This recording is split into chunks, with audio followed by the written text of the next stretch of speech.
All right, I do there. Wait till after we're done. Morning. Thank you very much. Thank you very much. We're going to talk a little bit about kidney stones this morning, and we're going to look at what they are, what their causes, what the types are, what we've seen as far as early shuttle data that we did in the 90s that led to a station study with a potential countermeasure. And then we'll talk about where we are as far as risk mitigation and potential countermeasures for not just the astronauts, but for everybody in this room. Kidney stones affect about, depending on your reference, 10% of the population, 20% of the population. About 1 in 8 about 1 in 8 males will have a kidney stone sometime in their lifetime, and about 1 in 12 females. Interesting that the main age for kidney stones is like 35 to 50. So some of us may be out of the range. I think it's about the only advantage besides AARP. You may be out of the kidney stone forming age.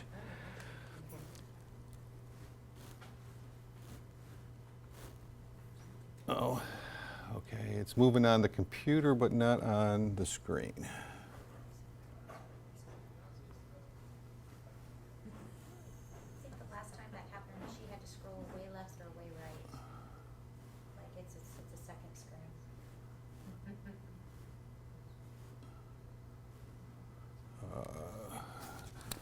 And with age, you can't see.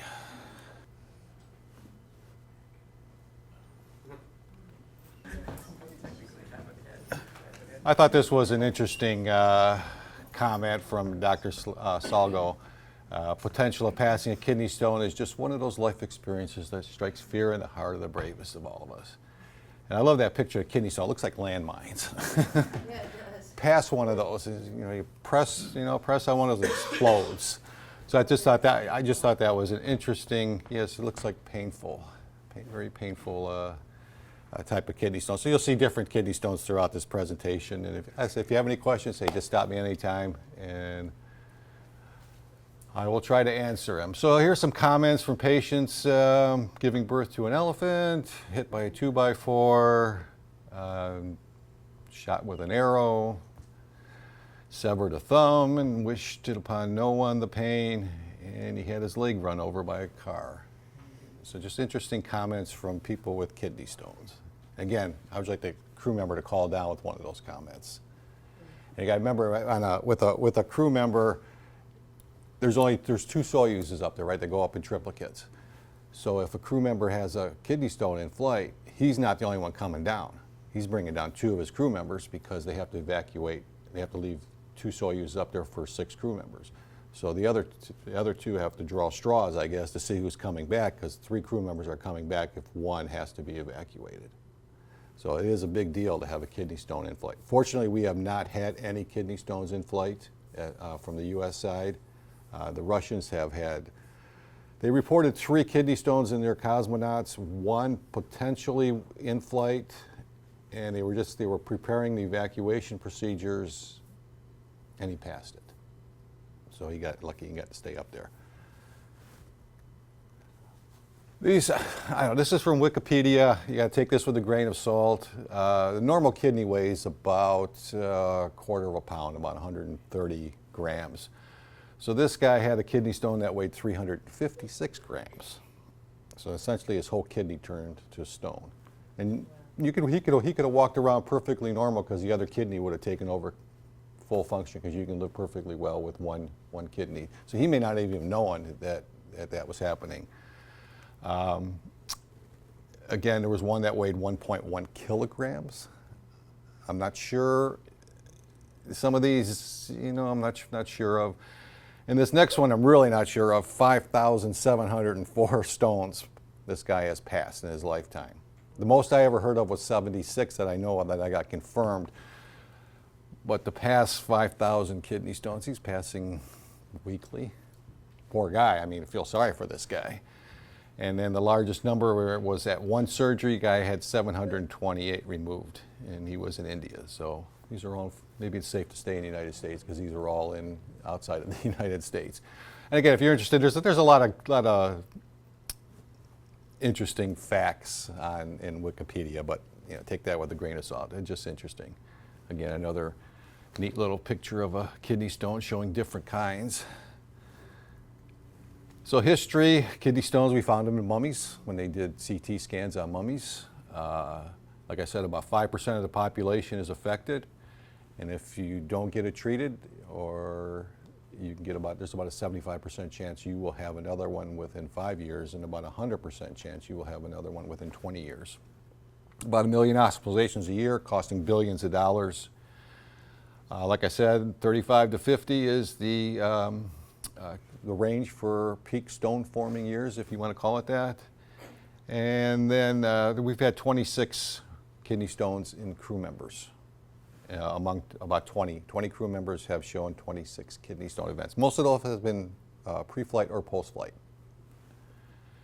And like I said, we've had 3 reported from Russian cosmonauts.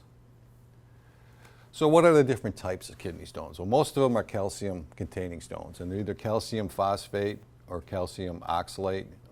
You very rarely see a pure type of stone. Most of them are mixed stones. 80% are calcium-containing stones, about 12% are uric acid stones, and then struvite, which is magnesium ammonium phosphate, very rare, less than 2-3%. And then cysteine stones are genetic stones, and it has to do with the way your body processes cysteine, and that's a genetic thing that's a family passed down from generation to generation. Pictures of what the crystals look like in the urine. I like the one on the calcium triple phosphate. They're called coffin lids, and you can see why they're called coffin lids, because that's what they look like. Oh. So types of kidney stones, again, calcium, and again, they're calcium-containing stones. Other minerals may be present. Conditions that cause this, obviously, have got high calcium in the body. The blood tries to maintain what's called homeostasis and tries to keep a constant level of calcium in your body. What the body doesn't want, it goes out in the urine. It's filtered through the kidneys and into the urine. Another cause is some diseases, hyperparathyroidism, sarcoidosis, and then high levels of oxalate. Oxalates you find in your diet. The body doesn't use oxalate for anything. It just gets passed through either as solid material or solid waste, or mostly in the urine. If you like strawberries, if you like chocolate, if you like iced tea, rhubarb, those are high in oxalate. Uric acid is found in your body. It's broken down from red meat. When you digest, the body digests meats, it's broken down into uric acid. And all these are affected by low urine output. If you have low urine volume, you're concentrating the urine, and you're concentrating oxalate, you're concentrating calcium, you're concentrating uric acid. Struvite stones are more common in females. And it's because they form with a high pH, and usually a high pH like 7.4, 7.5 causes precipitation of the magnesium, ammonium, and phosphate. And the bacteria that causes urinary tract infections raises urinary pH. So they're more common in females. And then cysteine stones, like I said, are very uncommon, and usually only in families that have that genetic disorder. So what causes kidney stones? Supersaturation is probably the main cause. And every morning when you void in the morning, your urine is usually supersaturated. I like to use the example of a glass of iced tea. If you put too much sugar in the iced tea, no matter how much you stir, the sugar crystals are not going to dissolve. That's a supersaturated solution. That can happen in people, and that's usually what happens. The first cause of kidney stone formation is supersaturation of the urine. And other contributing factors, a family, if your brother or sister, mother, father have a kidney stone, you're most likely to have a kidney stone. Gender, males are more susceptible to kidney stones than females. Sedentary work, sitting in here, sitting at your desk. Bus drivers are very well known as people who get kidney stones. Airline pilots. I forgot, I think it was Brazilian Airlines had major problems with kidney stones. And you're sitting on a plane, you don't want your pilot having a kidney stone. So they had major problems with their pilots getting kidney stones, especially on long flights. And environmental factors, hot climates where your people are dehydrated. In the United States, we live in what's called the stone belt. It's the highest incidence of kidney stones in the United States is in the South. The Middle East has the highest concentrations in the world. And it's due to hot climates and dehydration. Dietary factors, too much calcium intake, oxalate intake from foods, and then uric acid from meat intake. Some medications, people take vitamin C to fight off colds. Well, vitamin C is converted to oxalate in the body. The body doesn't want the oxalate, so it's filtered through the kidneys into the urine. Recurrent urinary tract infections, and then diseases such as sarcoidosis, hyperparathyroidism, all those that affect calcium metabolism and how your body produces calcium. Question? Yeah, an earlier chart said the incidence was higher in Russia, but Russia doesn't seem to Russia has a very satisfy many of these in terms of heat or... They drink a lot of tea. And they're not a big volume drinking country. Their input is more alcohol related, I guess I would say, than it is water. And then it's called chai, I think it is in Russian. Their tea is very strong. It's very high in oxalate.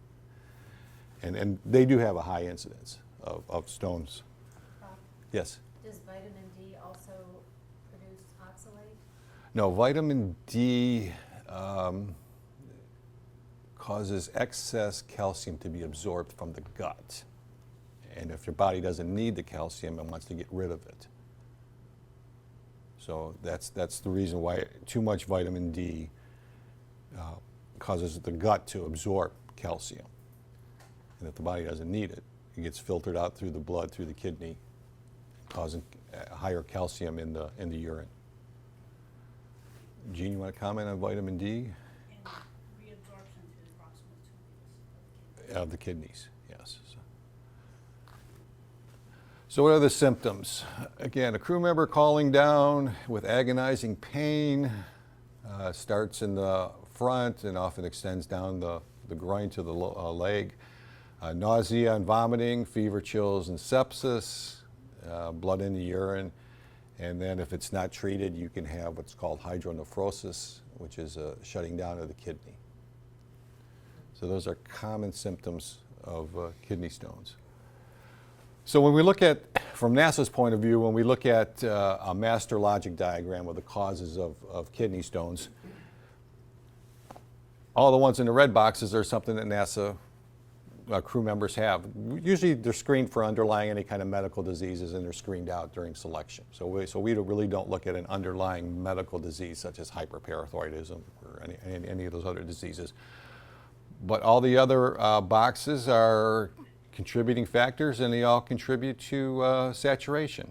If you have bone loss, obviously the body wants to get rid of that excess calcium, so right into the urine, right through the kidney, right into the urine.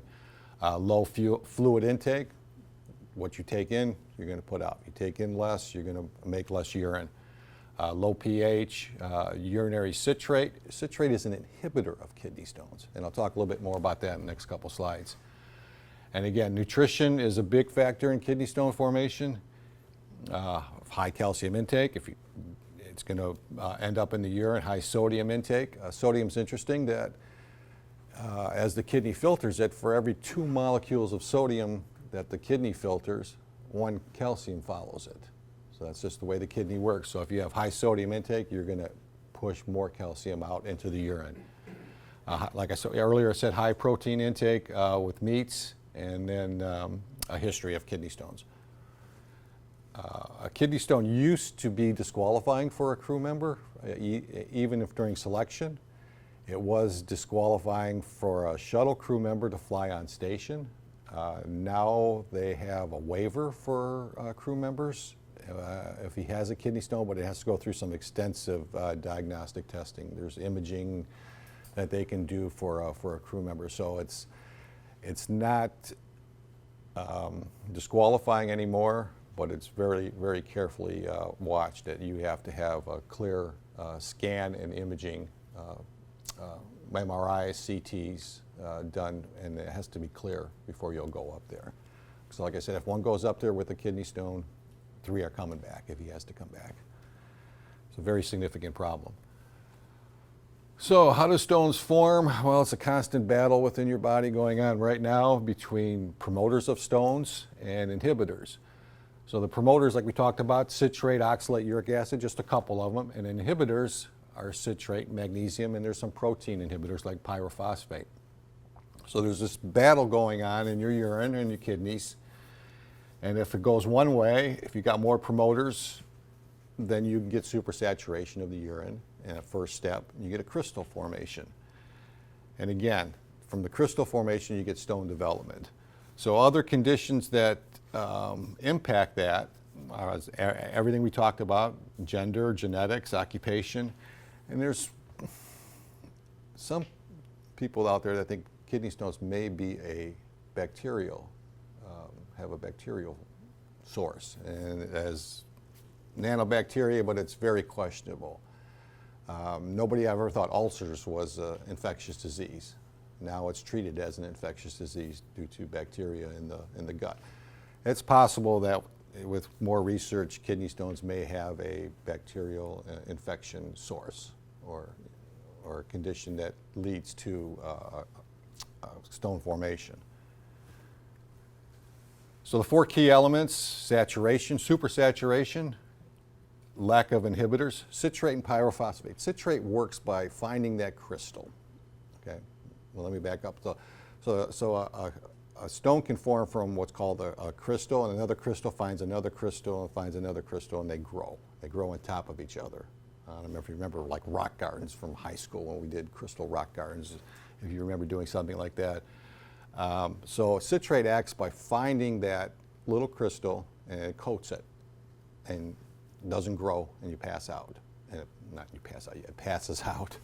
It passes out. And then nucleation, where one crystal finds another and another, and you get agglomerate, what's called agglomeration, and they just grow and grow and grow. And then the lack of urine flow. If you don't wash the smaller crystals out and the larger crystals keep growing, they grow into a kidney stone. Another possible pathogenic mechanism is what's called Randall's plaques. Now, Randall was a physician, and I think in the mid-1930s, when he was doing autopsies, he was seeing these people with kidney stones that didn't have any symptoms. But he said about 30% of the autopsies, people had kidney stones with no symptoms. So he started looking into it. And he found these little plaques all over the kidneys. So he developed a hypothesis that these kidney stones, these Randall's plaques is what they were called, were the location where the crystals would adhere. And if you adhere it and you have a saturated urine, it keeps growing and growing and growing, and then finally it would get so big that it would break off this Randall's plaques. And I've got a picture on the next slide. So since we can't predict who was going to form a kidney stone, would this give us some kind of mechanism to screen somebody and say, well, you got all these plaques, we can look at these plaques in your kidney, and can you predict who is going to get a kidney stone based on these images and the chemistry of the urine? So what they look like, you can see them in the left picture, they're little white plaques. And that's a person who has a high plaque. So the current hypothesis suggests that the calcium oxalate stones form from this site. And then the site is exposed to the concentrated urinary environment, forms a nidus, which is just the start of a kidney stone. It's called a nidus. And then the nidus grows until it becomes large enough, breaks off, and you're back to the symptoms that I showed you on previous pages. And then a person without any kind of Randall's plaques is at lower risk. it's still controversial. There's a lot of people who say, yeah, this is very interesting. Is it just a correlation? You know, it's still being researched. I think it has some promise, but we currently do not screen astronauts for these.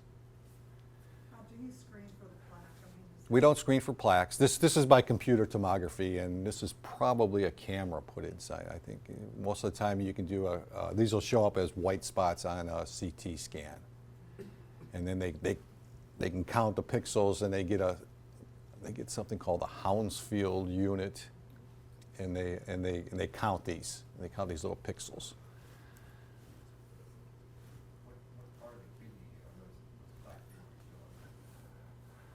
It's in the papillary, and usually it's in the descending part of the kidney. You know, the kidney's got loops in it like this, and everything gets filtered. If the body wants it, it gets reabsorbed. All the water gets reabsorbed. A lot of the chemicals that it wants get reabsorbed, and what it doesn't want, it keeps getting filtered. So it's usually in the what's called the descending loops of the kidney. So you have a kidney stone.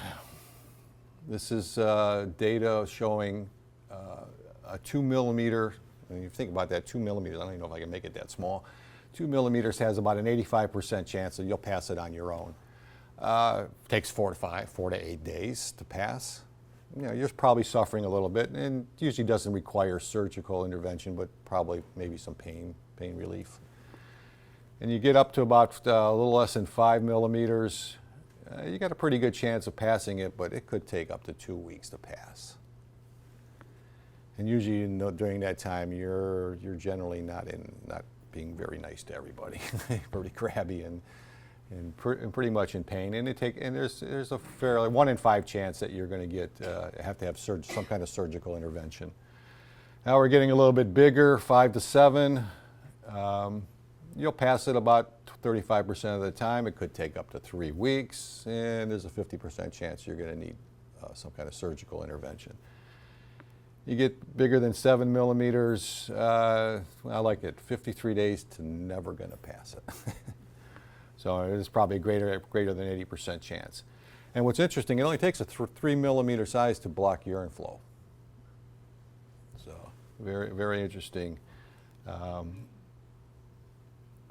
Interesting data to show you that you really don't want one of these. Yes? When you say surgical intervention, do you mean shot with lithotripsy? It could be lithotripsy. It could be a urethroskope. There's different methods. They may have to. There's 2 ways that you can either go up the urethra to grab it, or through the kidney, through the back. They make an incision and go right in the kidney. It depends on where it is in the kidney. If it's real deep in the kidney, they usually have to do actual surgery. If they can go up and grab it, which to me may be worse than the kidney stone itself, but. Does everyone have some stones formation, and maybe they're just so small that we don't? Everybody probably has crystals every morning. It's just that if you're hydrated, you'll pass them right out. To have a stone, that crystal has to be retained somewhere within the kidney system, either in the kidney itself, or in the bladder, or in the ureter, and it has to be stayed there, and it has to be exposed to the concentrated urine, so it has a chance to grow. Okay. Now, if you think about urination on the ground is easy. Gravity, but you think in flight where there's no gravity, fluids don't move so fast. So the kidney, there may be a delay in full loss of urine within the kidney or within the bladder, because the gravity's not there. So that may be another issue. It's probably not the main issue for stone formation, but if you don't empty your bladder totally, then that crystals are exposed to an environment that's conducive for stone formation. So on spaceflight risk, we've shown through our research that the conditions are conducive or favorable for stone formation in all phases of a mission. Crew member has both acute and chronic effects. Like acute effects, obviously, he's down on his hands and knees, he can't function, he can't perform, and then chronic risk if there's damage to the kidneys. That's the chronic long-term risk. Again, there's a significant potential for mission impacts. The biggest one would be early termination of a mission. I know we worried about this in shuttle. I think the cost of a shuttle mission was, back then, was like $450 million every time a shuttle launched. So to bring somebody home is a significant cost. For the U.S. astronauts who got one of these before a flight, did they get canceled from their flight, or? For shuttle, no. For shuttle, no. They were screened very carefully, because the shuttle flights at that time were 8 to 12 days, and they could come home a lot easier than you can from station. You know, you wouldn't want to. You know, you could come home a lot easier on a shuttle. Again, if you have a stone event in flight, you have obviously a significant impact to the crew member's performance, and not only to him, but his crewmates have to take care of him. You know, they have to make sure he's drinking, trying to pass the stone, or they're giving them pain medications. You know, and that affects their performance and their ability to complete the mission objectives. So as of 2013, we've had 26 kidney stones experienced by 20 U.S. astronauts. And I said the one in-flight episode nearly causing an abort. And again, another picture of a kidney stone. And if you notice, they change a lot. It all depends on the composition of the urine. I thought you said there were 3 in flight. No, there were one in flight. There were 3 reported from Russians, flight surgeons. Only one of them was in flight. The other 2 were post-flight.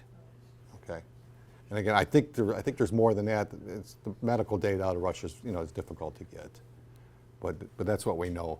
That's the ones we know of from the Russian flight surgeons. So this is the breakdown of the risks. 26. Again, 4 of them were pre-flight. I think the takeaway from this slide is that in the lower right there, the stone events within 1 year. Again, this is symptomatic stones. They could have had the stones all this time, but they become symptomatic. So they were growing at that time, and they could have had them in flight, no symptoms. They come back, and within 1 year, on short duration, 5 of the 349 crew members, it's about 1.4%, which is probably maybe slightly lower than the general population. You know, again, this is short duration flight, maybe 12 days or less, a couple 15-day missions in there. But the long duration, we've had 2 out of 51, so that makes it 3.9%. So is it more than double for long duration missions? It's probably too early to tell yet. You know, it's comparing 51 people to 349. Big difference, but that's the data we have right now. We would expect maybe to have more cases on long duration because of a longer exposure to microgravity, less fluid volumes, intake, lower urine output, more bone loss. They're losing about 1% per month right now, but I think with ARED up there, the bone loss is getting a whole lot better. I think they're coming back in pretty good shape right now as far as bone loss goes. So they're not losing as much bone maybe, and which means they would be dumping a lot less calcium in there, in the urine. But the data shows that the risk may be higher for long duration crew members. In a mission to Mars, I don't know what they would do. Maybe dump them overboard, I don't know. Yeah. But definitely it's not coming back. So, and the only thing we have up there right now to diagnose a kidney stone is the ultrasound. And depending on how deep the kidney stone was, you may not be able to penetrate and image the kidney with ultrasound. Ultrasound can only go, the sound waves only go so deep in the body. Are there any thoughts about an on-orbit stone that might not be as painful because it's floating instead of impacting the kidney? Well, if it was floating, it wasn't impacting, they may not have any symptoms. So you definitely could have a kidney stone up there. I mean, I know one patient when I worked at UTMB that came in with back pain, and within an hour, she was in surgery and lost her kidney because it had turned completely to calcium stone. It had turned the whole kidney. And she didn't even know. Didn't even know. Because the other kidney had took over complete function. What was the symptom? Pain? Yeah, lower back pain. That's all she had. They did an image and this big white spot shows up. And her whole kidney had turned to stone. If you remember your Bible, I don't know if this was true, but Lot's wife, remember when she turned to stone? She was passing kidney stones. So what do we look at? What can we do? Well, we do what's called a renal stone profile before flight and after flight. And what do we look at? And we get a 24-hour urine from the crew member, and we measure all these different things in there: calcium oxalate, uric acid, citrate, all the things that either promote a kidney stone or can inhibit a kidney stone. And then what do we assess? We take all that data and we do our chemical reactions. You got this much calcium with this much oxalate and this much volume at this pH, and there's all these chemical formulas you can do and calculates how much calcium phosphate or calcium oxalate can be produced in that urine. So what is assessed? And assessed is we look at the supersaturation. So it's calcium oxalate supersaturation. Brushite is calcium phosphate, sodium urate, struvite, and uric acid. And again, sodium urate can act as a nidus as the first crystal for calcium and other minerals to deposit on that and grow into a stone. So this is a crew member. Again, we look across the top there. That's everything we measure. And the supersaturation is what we calculate. And this is a crew member pre-flight. And blue is low risk for this crew member, and red is high risk. So this is a crew member, and he's looking good pre-flight. It's just the urine is looking, not at any risk at all based on these kind of data. And then he come back, I think it was 8 days later, and you can see look at his calcium. He was very low risk. And then he just dumped a whole lot of calcium. And I'm not sure why. I mean, he's only up there 8 or 10 days. Total volume went way down, less than a liter. And then based on all those calculations, he was at a very high risk for kidney stones. Doesn't mean he had one, because we can't predict. But his urine was lots of crystals in his urine and was at high risk for developing a kidney stone. So were you measuring water intake on that? Not this specific crew member. His pre-flight volume was right around 2 liters, and then come back after flight, it was less than 1 liter. So he was very dehydrated, and part of the reason they don't drink a lot is their schedules. If you look at their timelines up there, they're timelined to the minute. You'll see them, even something as short as 15 minutes to do some kind of food frequency questionnaire as a 15-minute procedure, but that's timeline, and that's when they have to do it. And their schedules are very, very timelined. They don't get to sit and drink whenever they want.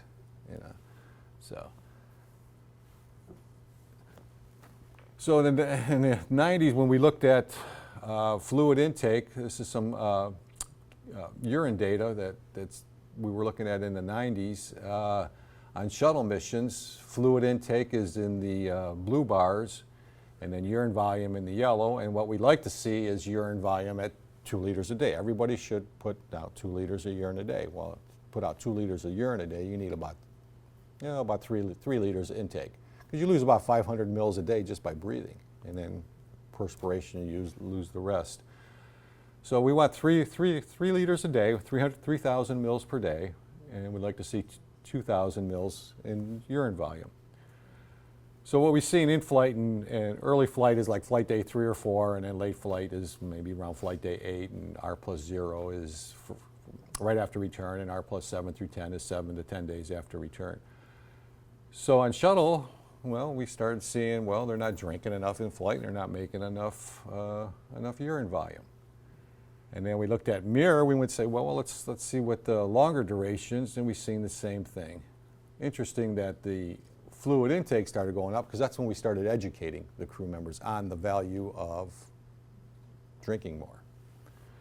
But interesting that even though they, the urine output was still way below 2 liters a day, and it never quite made it to the intake of 3 liters a day. So what happened to urinary calcium? Well, on shuttle it goes up, way up, and mirror emissions not quite as high an increase, but still greater than what they were still losing calcium in flight. So what happened with their risk of calcium oxalate stone? Pre-flight on shuttle, they were all very low risk, and as soon as they got in flight, risk goes up. And again, a risk greater than 2 based on these kind of data indicates a greater risk of crystal formation and subsequent stone formation. Can't predict it, just the environment that the urine is in has crystals in it and is conducive to forming a stone. They may have washed all these out. They may be small crystals, or they may have washed them out. Or they may have retained a crystal, and then these are the crew members that came back and a year later had symptomatic stones. It's one of the only ways we can assess the renal stone risk right now. And then on shuttle, and then on mirror and the blue bars, again, you see the same type of pattern. Again, on mirror missions post-flight, you can see some of the value of education that they really drank. We've really started teaching them, and the education was paying off as far as drinking more. And calcium phosphate on the shuttle missions, again, this is the other type of calcium-containing stone. Again, greater than 2 means indicates an increased risk. So early in flight, late in flight, their risk went up compared to what they were pre-flight. So what do we see in shuttle and mirror? Decreased urine volume, decreased citrate, which is an inhibitor, and decreased urinary pH. As you decrease your urinary pH, your urine pH should be 6.5 to 7 in that range. They got down as low as 5.5. So as you decrease your pH, chemicals become less soluble, which means they tend to precipitate out. Precipitation can lead to crystals. They had increased urinary calcium and sodium excretion, and then all these changes taken together gave them an increased risk of stone formation. So, which led to all this data said, well, do we have an issue? NASA looked at this and said, well, we need to investigate whether this is a station issue, a long duration issue, and do we have a potential countermeasure? On the ground, there's a drug called potassium citrate. And again, the citrate is filtered through the kidney, ends up in the urine, finds any crystals that are in there, coats them, keeps them small, you pass them out. Very effective drug. Most first-time crew patients take potassium citrate if it was a calcium stone. They gladly take this because they do not want a second kidney stone. And it's a daily medication. Yes. I've had 2 kidney stones myself. The urologist has never mentioned potassium citrate. He always talks about giving me high blood pressure medicine, which is a diuretic. Is a diuretic, yeah. And that's just to increase your urine volume.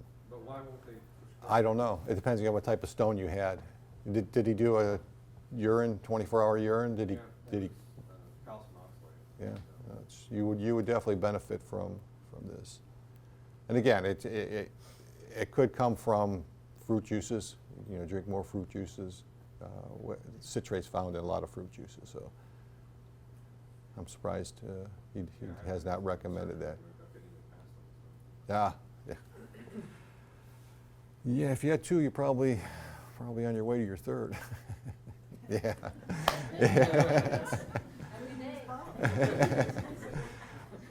But yeah, keep your fluids up. And then so potassium citrate is a very effective drug for calcium-containing stones. The downside in is you have to get that citrate in the urine, so which means you have to take it every day to make sure it's higher levels of citrate are in your urine. Most people take 60 milliequivalents of this drug, which is 6 pills a day. And that's not easy to, and they're 1 gram pills. They're pretty big. It's about the size of a Centrum multivitamin. But it's amazing, compliance is very high with people who've had kidney stones, because the last thing they want is another one. You have to have a prescription for that? Yes and no. There is some potassium citrate you can buy over the counter. It is a drug made by Mission Pharmacal, and it is by prescription. It's called Uralcit from Mission Pharmacal. Now, maybe because of the dose, I don't know what the over-the-counter dose is. Usually the over-counter ones are not as concentrated as the ones you get by prescription. So, but yeah, it is available, and I'll show you some interesting data on potassium citrate that was bought over the counter. As a matter of fact, here it is. I love data like this. Anybody who's played with data has seen standard errors like this. It's just ridiculous. Those are the K-Sit pills we flew for crew members. We only gave them 20 milliequivalents a day, because they were non-stone formers. We wanted to see what this would do to their risk. So we only gave them 2 pills a day, which was 20 milliequivalents. These error bars. I don't know. We shouldn't have told them potassium citrate was good for them. Shouldn't have told them where they could get it on the ground. Yogurt's a great source of potassium citrate. But it makes data analysis very difficult if we tell them, hey, this is good for you, this will prevent you from getting kidney stones. Well, they're going to go and say, well, I may try this, just on my own. So they were supposedly in the placebo group. Normal citrate levels on a person is 500 to 700. Well, in the placebo group, we were seeing 1,500 milligrams. So they weren't getting this naturally. But if you look at the data in the K-Sit group, they kind of maintained their levels. Let's just look at the average. The placebo group lost potassium, lost citrate, urinary citrate in flight. Again, the timeline is underneath: early flight, mid-flight, and late flight. And these are about 170 to 190, maybe 200-day missions. But data like this is very hard to interpret. It's hard to do statistics when you have standard errors that big. But again, to answer your question, yes, it is available, and it isn't a general nutrient in food. Are there side effects or risks to taking? The biggest side effect is GI upset. Potassium on an empty stomach make you a little nauseous. It has potential to cause ulcers in your stomach. That's why we had them take it with their evening meal. And it is a wax matrix formulation, so it's a slow release now. But that is probably the biggest side effect of potassium citrate. Jeannie, any other side effects? Okay.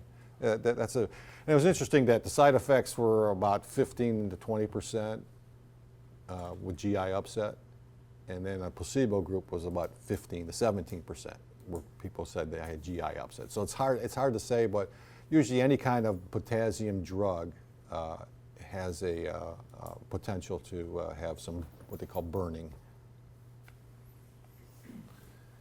Are bananas a good source of potassium? Bananas are a great source of potassium. Now that's not citrate. You don't want always to have just potassium. It's citrate that's the inhibitor. Okay. So banana and orange juice smoothie. Yeah, perfect. Perfect, yes. Yeah. Yeah, I said yogurt's a good choice. Remember what your mother told you, eat your fruits and vegetables? Do that. You'll be happy. So fluid balance, so we looked at we had 18 crew members in the placebo group and 12 had completed the K-Sit. So what we looked at fluid balance, again, in the upper right there. Fluid intake, we still didn't really reach the 3 liters intake per day. Again, for station, the rule is 2.5 liters a day, and that was because of just water. There's just not enough water up there to have 3 liters a day. So they compromised and said, let's make the requirement 2.5 liters a day. But again, you can see in flight, both for the placebo and the K-Sit group, the fluid intake went down. And again, don't take it in you're not going to put it out. So we had low urine volumes in both groups. Again, the effect of potassium citrate on pH. Now, potassium citrate kind of has most of its effect, or has a secondary effect on bone. So when the body absorbs it, it turns into bicarbonate. It's metabolized to bicarbonate, and then it's released in the urine as citrate. And what's interesting is bicarbonate raises your pH. So this is showing that the dose that we gave them raised their pH maybe about 0.2 to 3/4 of a pH unit, which is significant. But you don't want to go too high, because you can force calcium phosphate stones, which start growing when the pH gets about 7.4. So you got to be careful when you give potassium citrate to somebody that you keep them in that nice normal physiologic range of about 6.5 to 7. You get below 6.0, you start precipitating uric acid. You get above 7, you start precipitating calcium phosphate. So there's a narrow range that the body wants to stay at. So the effect on, so we measured uric acid supersaturation, again, which was the amount of uric acid that could be available to form crystals, and surprisingly was very significant effect on the formation of a uric acid stone, and mostly due to the effect of pH.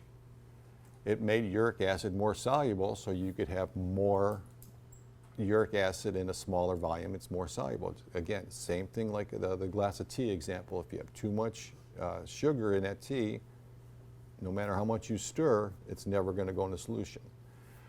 Changing the pH can make some chemicals more soluble, and you could have more chemical in the same amount of solution.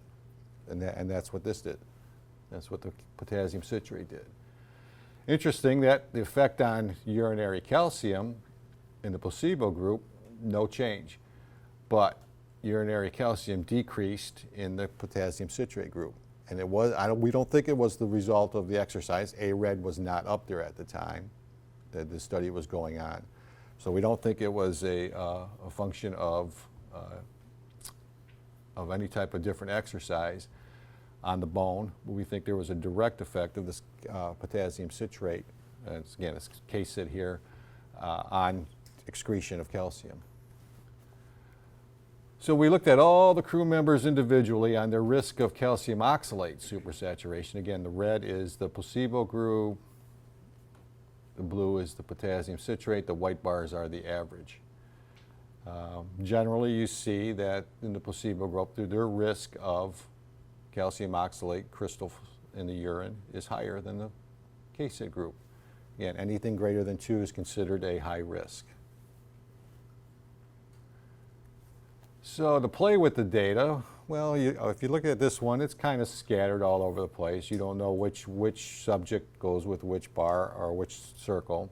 So we looked at, if you take somebody pre-flight and you got their number, what happens to that individual in flight and post-flight? So that's what we did here. And we've seen that the placebo group, and when you take their number on an individual basis, that when they went in flight, their risk went up. In the bottom right, looking at those subjects that were on potassium citrate, their risk did not go up when they went into flight. Again, flat line there, increasing risk on the placebo group. And this was all compared to the person's individual risk pre-flight. Can we maintain their same risk pre-flight using potassium citrate? This data shows that we can.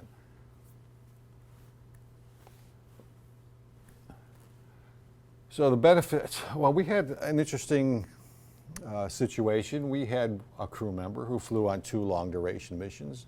He was a normal crew member on one mission, and he was a case-sit treated crew member on another one, which is unique that we could have a case study. We could study a single individual and show the effects of potassium citrate.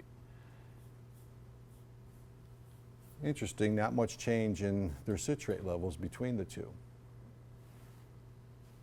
Their urinary calcium, there was a big effect on.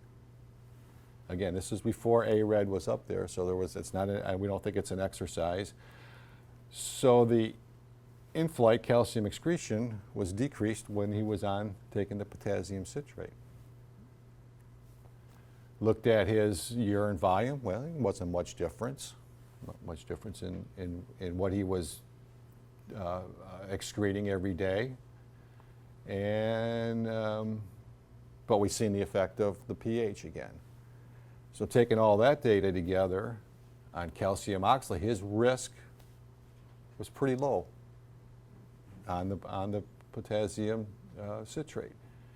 Again, big difference in the uric acid supersaturation in the lower right. He had absolutely no risk. And when he was not on and the diets were very similar his diets were very similar. So it wasn't a diet, we don't think it was an exercise, it was definitely a significant impact of taking the countermeasure. So do we have a countermeasure for kidney stones in flight? Potentially, yes, but who wants to take 2 pills every day?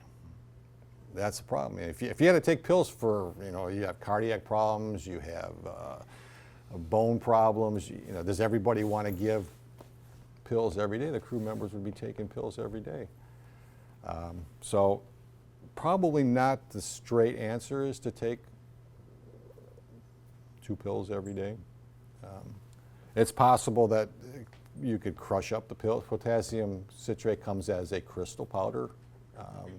Put it in their drink bags, and they would never know they were taking it when they hydrated their drink bags. They never know. We go back to Tang, simply, So, but yeah, and then manifesting. If you took 2 pills a day, 180 days, that's 360 pills you got to manifest times 6 crew members, or how many crew members? You're talking thousands of pills. So it works. It's potentially a countermeasure. We know it works on the ground for people, but there's some logistic issues that may be happening. So what happens with the potassium citrate? Well, we gave them 20 milliequivalents. Again, it was the results from what we seen from the data from Shuttle and Mirror. We wanted to raise their urinary citrate. We thought we would expect it about 130 to 140 milligrams, and we expected a raise in pH of 0.2 to 0.3, and it's probably what we've seen on average. What we didn't think was really the effect on pH. And in doing some background research, we found out that most of the potassium citrate is metabolized in the liver into bicarbonate. Now, one of the benefits of that is on bone, which we were not aware of at the time we did this, that if the bone starts losing calcium, the bicarbonate, the HCO3, buffers that and prevents that extra calcium from being lost. So it's almost a side benefit to taking, not only for reducing the risk of renal stones, but also reducing some bone loss. And that may be the source of why we didn't see as much calcium too. So we get increased pH, we get increased citrate, we get decreased urine calcium, we get decreased saturation, decreased risk. So it worked very well. Again, the thing we have to look at is we have to minimize any GI upset as a side effect. Okay, we tell them take it with their meals. Take it as a wax matrix, slow release preparation. And again, we don't want to raise the pH too high because then you're forcing supersaturation in the other direction. As it gets above 7, calcium phosphate starts precipitation. So what do we find? KCIT, decreased urinary calcium, maintained levels of risk at their pre-flight levels. The increased pH reduced the risk of in-flight stones, but the individual crew member response may play a role. So I guess I'll pass one out. I have a kidney stone here. Just don't open the package. Just to pass around. This is a calcium oxalate stone, and these are some mixed stones. You can just pass those around. These are actual patient kidney stones.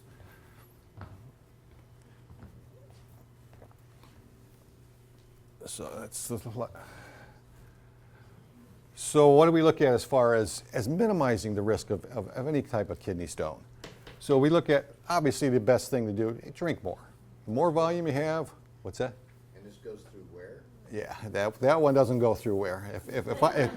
If I pass that, I'm naming it and claiming it as a tax deduction.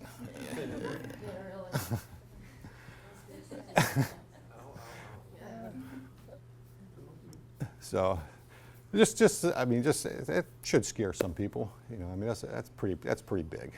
Those are pretty big. But again, that starts as a single crystal. If you think about how those start as a single crystal in your kidney and just grows and grows. If you look at the side, you can almost see the rings, almost like a hailstone that grows. You can almost see the rings, how it's deposited.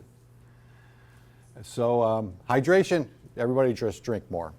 Drink more, drink more, drink more.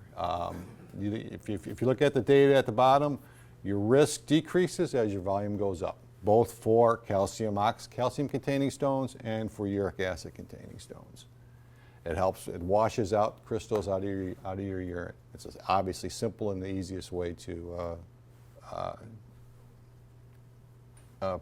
implement and to prevent kidney stones. Again, the second option is potassium citrate. It works well on the ground. We've shown it as a good countermeasure, as an operational countermeasure in flight. It does have some drawbacks for flight use. It has been used in flight. We've had a couple crew members who have flown on shuttle that were previous stone formers, and they took these pills while they were up there. Easy to do when you're only up there 10, 12, 15 days. Easy to manifest, easy to take this. Maybe not as easy for long duration missions.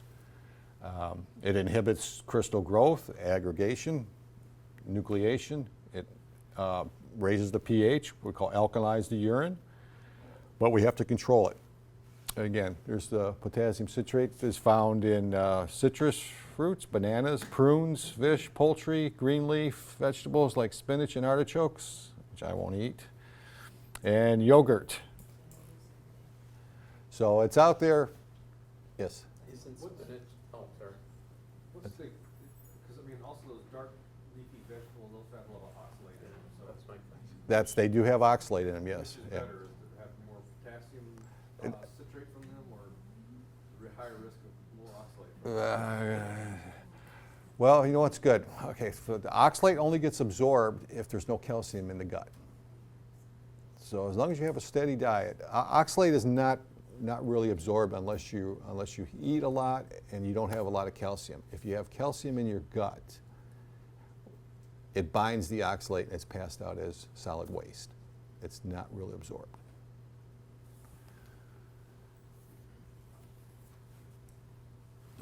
But you're right, I mean, there is a lot of oxalate there, but I would rather have a lot of citrate and take my chances with oxalate because I think I can get rid of that.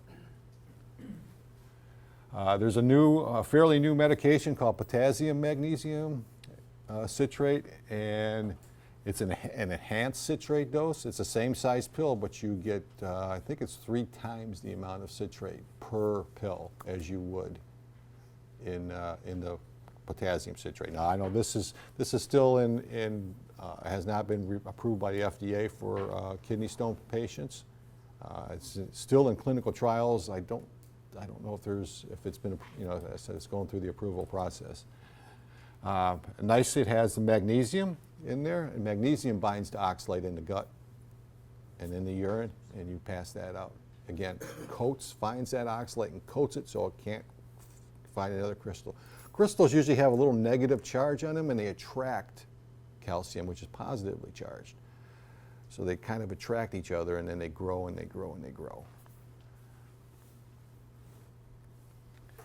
So recommendation 3 is dietary. Dietary, you can have fluid intake from your diet. Evaluate your selection and your content of your food. Decrease sodium.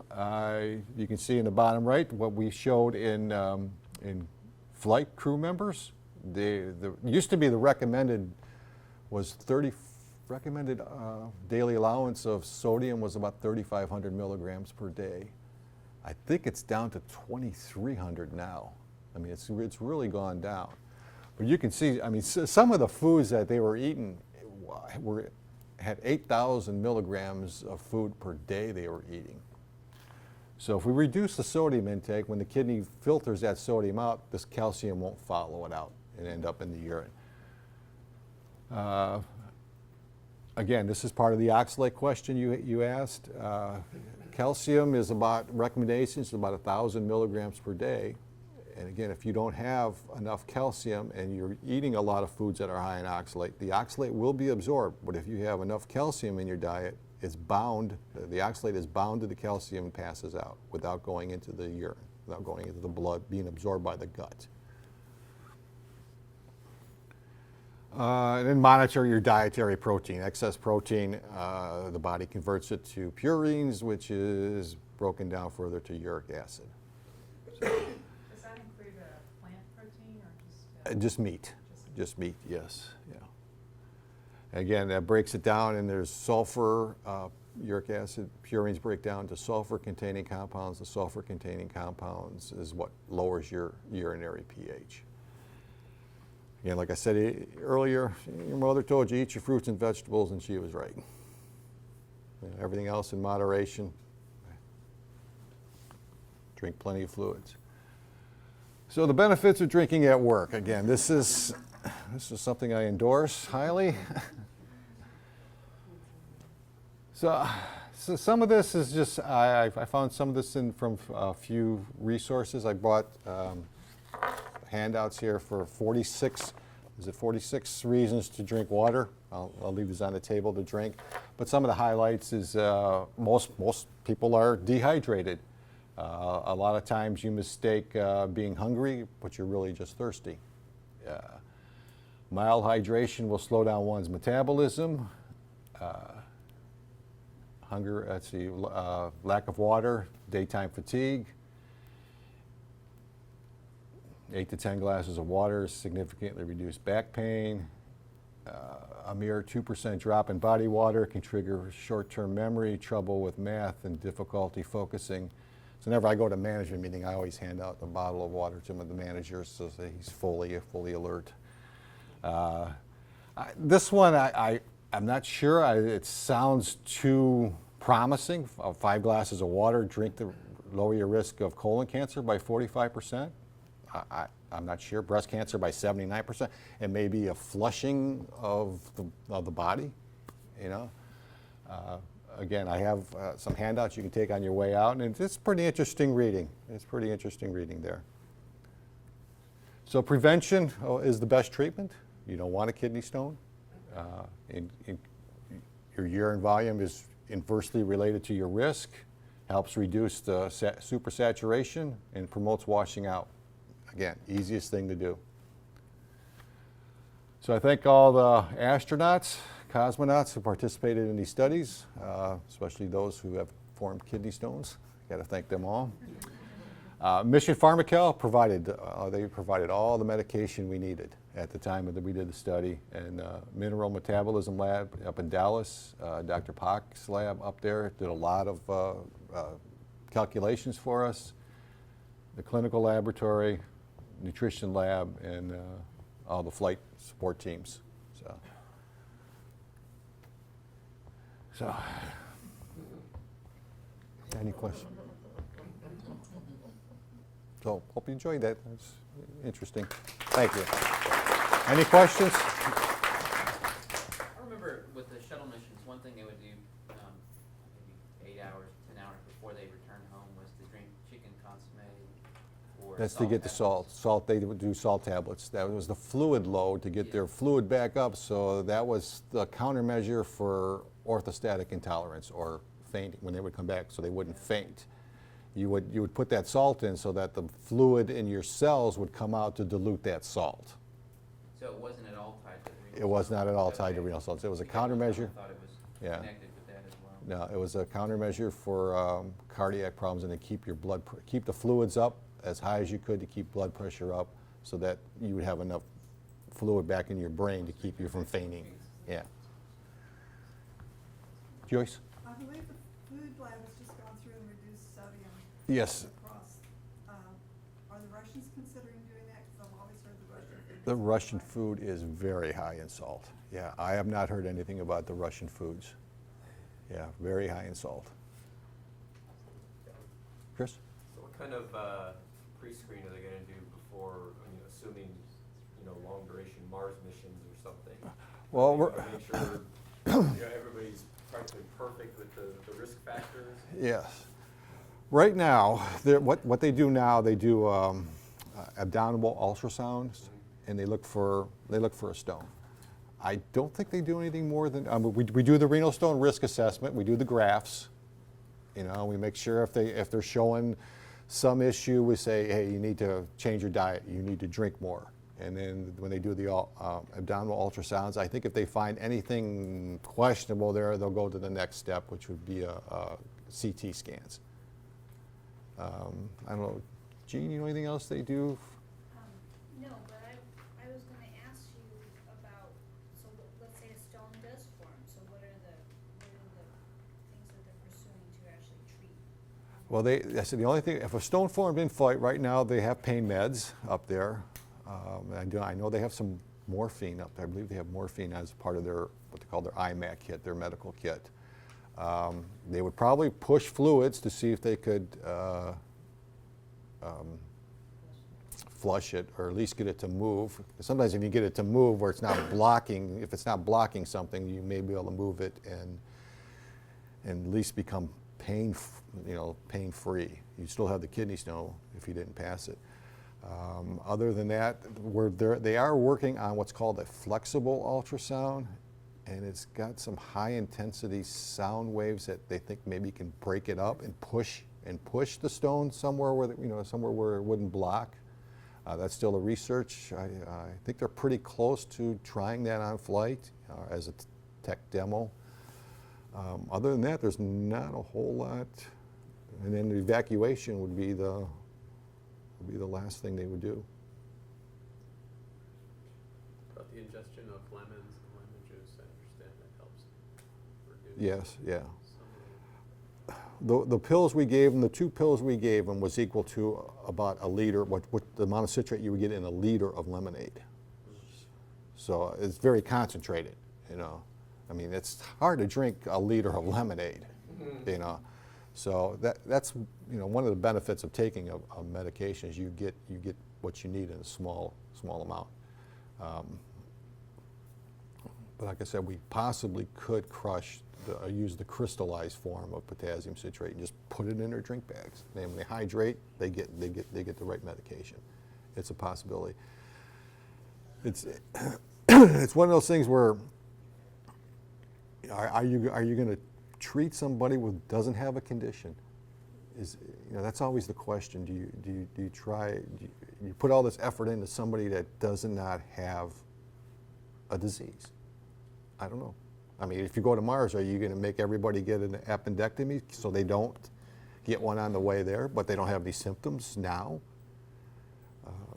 Those are ethical questions. So, and then is there a genetic cause for kidney stones? So there's some people that think people are predisposition to kidney stones based on their genetics. Do we start doing genetic analysis? I'm not a chemistry major, but is there any way, it would seem like if you raise the pH level of your urine, you'd be able to dissolve these calcium-based stones. Why does that not happen? If you raise it too high, you precipitate calcium. You make calcium less soluble. So if you go above 7.2, you start making less the calcium that's there less soluble, and it starts forming crystals. If you go down below 6, and get closer to 5.5, you make uric acid that way. You make it less soluble so that you can have less of the chemical in the same volume, but it's less soluble. Okay, that's why the body keeps the blood pH, was it 7 to 7.2? If it gets above that small a range, that's indicative of some kind of medical condition. And the urine's a little bit wider range, but the same kind of range. The body tries to keep it in that range, like 6.5 to 7. To keep everything soluble and everything moving. Okay.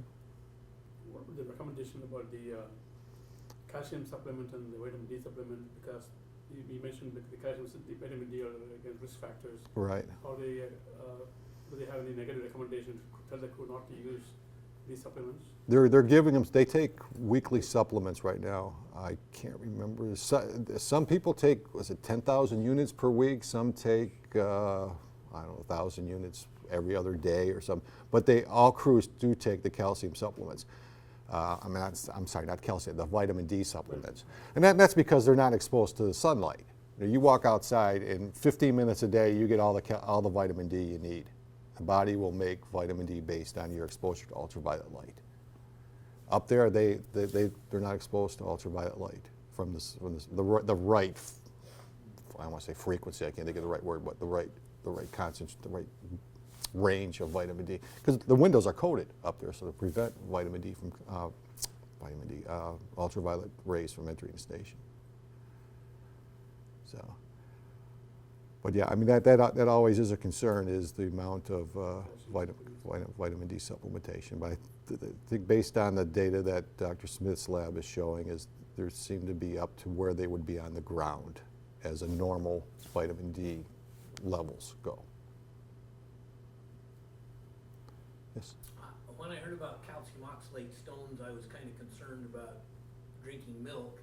But from what you're saying, if you have calcium in the gut, it takes the oxalates out so that Yes. you can make it in the kidneys. That's correct. Exactly right. So I can eat chocolate with milk and I'm okay? Oh yeah. one of my favorites. Yes. Yes. Yeah. Chocolate's good for you. I enjoy it. Yes. You hear about caffeine that, I mean, it's diuretic. makes you Diuretic, warm, yeah. But also it makes you dehydrated. So, I mean, is that, okay, avoid caffeine? Is that another kind of? Caffeine, it's just like anything else, in moderation. Yeah, caffeine's a diuretic. It'll make you void more. Well, but you're also taking in that fluid, right? Depending on how concentrated. Yeah, yeah, okay. Some people with those 5-hour energies or whatever. Yeah, that's probably not very good for you. Yeah. Okay. So, I think there were some always some good stories. One crew member I heard from, he was in Building 4 South, and his back started hurting, and he said, "Well, I'm going to take a walk over to the clinic." He made it about 3/4 of the way there and crawled on his hands and knees the rest of the way there because he had a kidney stone. There was another one. His crew member, his wife was pregnant, so they went on a spinach diet. Right? She had a beautiful baby, 8-pound baby boy. He had a 2-pound kidney stone. You know? So and then it's a balancing act. I said just everything in moderation. You know, it's good to have a beer. It's good to have a glass of wine. It's just don't have a 12-pack, and you know. You know, so just drink plenty of water, and that's the best thing anybody in this room can do. Is just drink plenty of water. Keep the kidneys flushed, and just do everything. Eat your fruits and vegetables. Okay, any other questions? Thank you very much. Appreciate all your time. Thank you all. Thank you, Bob. Yes. Thank you all again for coming. It was